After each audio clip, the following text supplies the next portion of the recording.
The Packers know a thing or two about business, so when they talk, we tend to listen. Now, James Packer wants to talk about tourism. But in typical billionaire style, it's a blunt message. The industry has seen much sunnier days.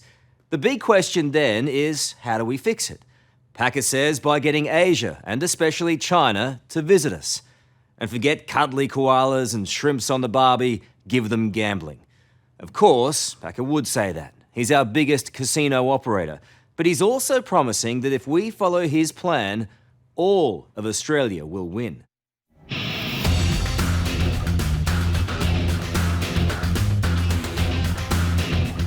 Macau might seem like a strange place to begin a story about Australian tourism. But this could be our tourism future. Ritzy hotels, restaurants, high-end shopping, over-the-top entertainment, and most importantly, casinos. Fueling it all, China's booming middle class. And James Packer doesn't want us to miss out. How lucrative is the Chinese middle class? I think it may be even a bigger story than the internet. You know, it's like saying, how big a deal is the internet? The Chinese middle class is going to change the world. James Packer already owns successful casinos in Melbourne and Perth.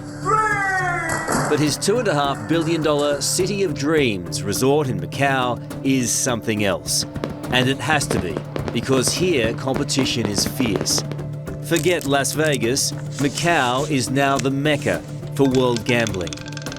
This year Macau's forecast to have $40 billion of revenue. So Macau is now 6 times bigger than Las Vegas, which is just extraordinary. That is an unbelievable amount of money in town. There's a lot of money in town. There's a lot of money in town. And that money has changed the way the Packers do business. Where James's father Kerry once concentrated on a mighty media empire, now the business is dominated by casinos and hotels. Today, his personal wealth is tipping $5 billion. But James's first foray into casinos in Las Vegas was very nearly a disaster for the entire empire. I've got plenty of guesses wrong in the past on things as well, so I don't want to pretend that I've got some great insight. But we made some bad investments in America. Now, fortunately, I think we're going to make a lot more money in China than we lost in America. But when the global financial crisis came along in 2008, it was scary times if you were in the middle of building $5 billion buildings, or it wasn't perfect. You're scratching your head going, oh, this is bad. I hope this turns around. Must have been huge concern and pressure for the organisation, but when it turned around, it must have been justification. I think I'm the luckiest person in Australia. So obviously when the world started getting better and Macau, Macau came good in a big way, it made for a much better alternative than the alternative. Little 2-footer over on the right here, guys. See him sitting up fairly high there, about eye level. While Macau thrives, back in Australia, much of the tourism business is grim.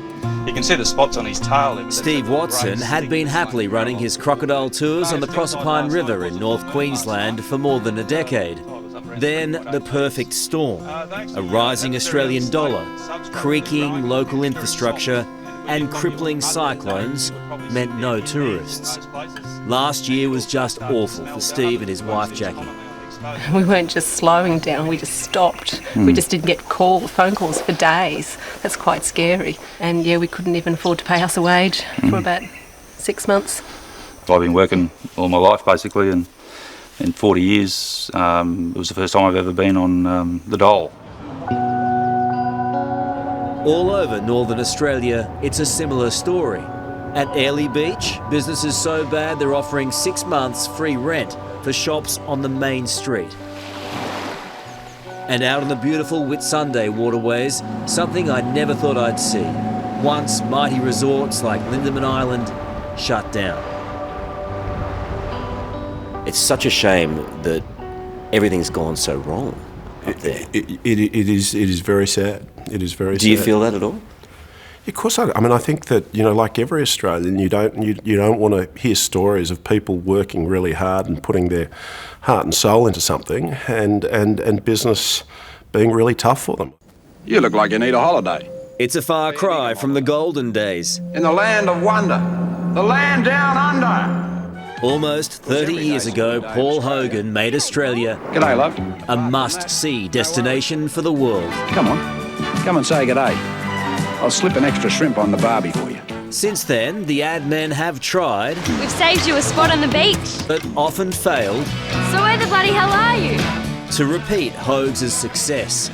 Now, James Packer says we can't rely on our natural charms alone. I'm not saying that casinos for Chinese tourism is the only answer for tourism in Australia. But equally, I think that a lot of the Chinese tourists like man-made attractions as well as natural attractions. So I think we need to have better hotels, better restaurants, better shopping, better attractions. That's what I think we have to do. My personal view is at the moment I don't think that casinos rank particularly highly on long-haul visitors coming with their families for a traditional Australian break. Don Morris is the boss of Tourism Queensland. He's no fan of casinos and believes the Chinese want an experience that they can't get at home. Luxury to many Chinese and Asian people is simply being able to walk on a deserted beach. Luxury can be having bare feet and sticking your toes in a beautiful, sandy, pristine beach. So we are different. And you don't just need a casino in order to drive Chinese business to Australia. So you don't think building casinos would make any difference in terms of the number of Chinese coming here? In the short term, no, I don't think it'll make much difference. Aren't we a place that is more physically attractive though? Koalas, kangaroos, the great natural landscapes? Tourism around the world, the successful tourism around the world is about man-made attractions. The biggest tourist destination in America is New York. The second biggest tied is Orlando and Las Vegas. Las Vegas gets about 40 million people a year to Las Vegas. I think maybe the greatest natural attraction in the world is the Grand Canyon. It's a half-hour drive from Las Vegas. It gets about 3 million people a year. You go to Europe, the biggest attractions in Europe, London, man-made, Paris, man-made, Venice, man-made.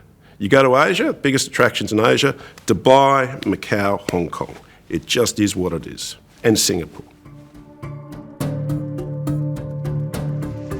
If you want to attract Chinese tourists, you have to be bigger, better and bolder than the competition. Here in Singapore, they've taken that to a whole new level. When the architect of this building said he wanted to construct a pool 150 metres long on the top deck, that's 57 floors up, the owner said, well, why not? Here in Singapore, the sky is literally the limit.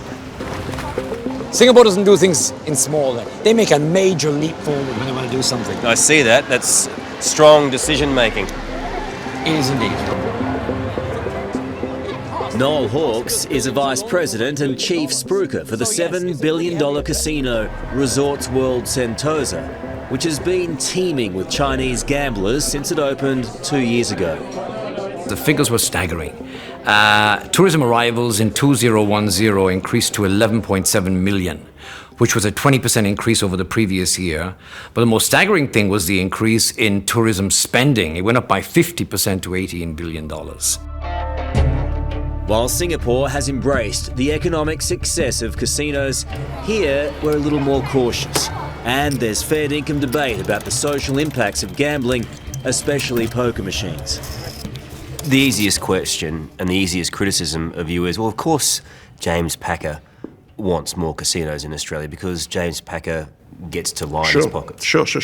And so what I'd say is I would say, have a look at Singapore. You know, Singapore, I've got nothing in Singapore, and the reality is these guys have gone out there and thought about it, and they've said that attracting millions more Chinese tourists over the forward years is going to be hugely beneficial to their country, and they've done it.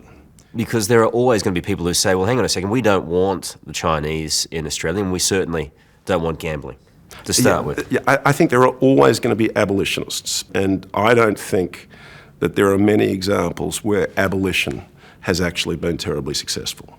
You know that there's this feeling in Australia that there is something inherently wrong with gambling. How do you overcome that? I push back on that. I think that some people say that.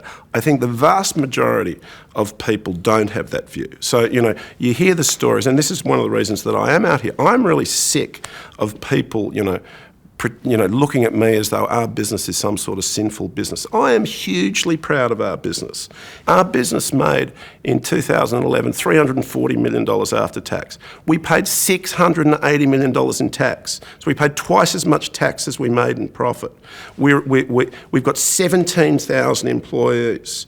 And 66,000 people a day on average come to Crown and Burswood, soon to be Crown Perth. And it's fun for some of the abolitionists to pretend that all 66,000 of those people have either got a problem, or we've got some sort of kinetic hold on them, or they don't know what they're doing. You know what? Those people, the vast majority of them, are betting within their means, and they're there having fun.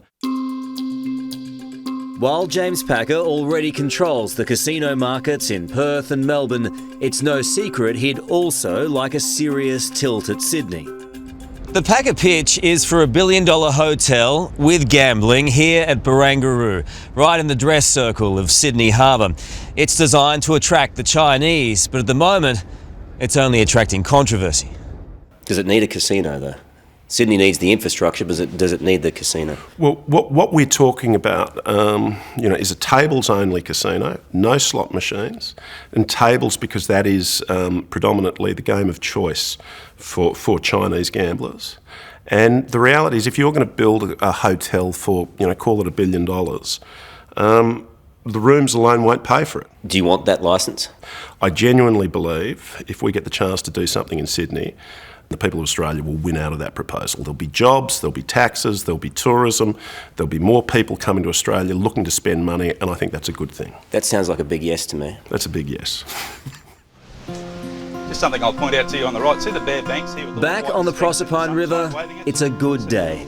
The boat's full, even though the big crocs are a bit shy. Got a croc slide on the right there too. Steve Watson would gladly welcome Chinese tourists anytime. He and his family will try anything to turn around the bad times of the last few years. How do you keep smiling, you two? God, I don't know how you keep smiling. We live in a wonderful place, It's a fantastic place to live and work. It really is. We're very blessed. My kids have a wonderful life here. That's why you keep going.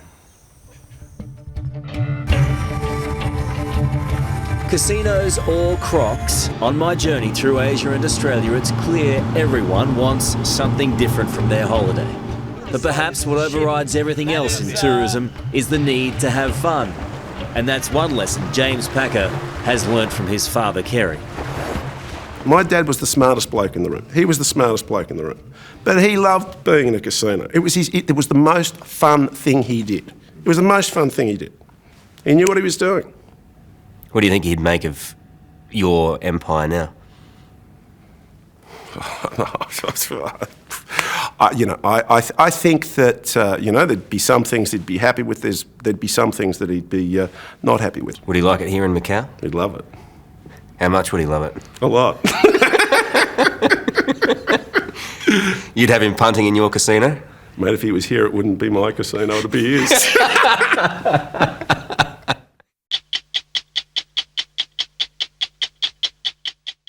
Hello, I'm Dimity Clancey. Thanks for watching 60 Minutes Australia. Subscribe to our channel now for brand new stories and exclusive clips every week. And don't miss out on our extra minute segments and full episodes of 60 Minutes on 9now.com.au and the 9Now app.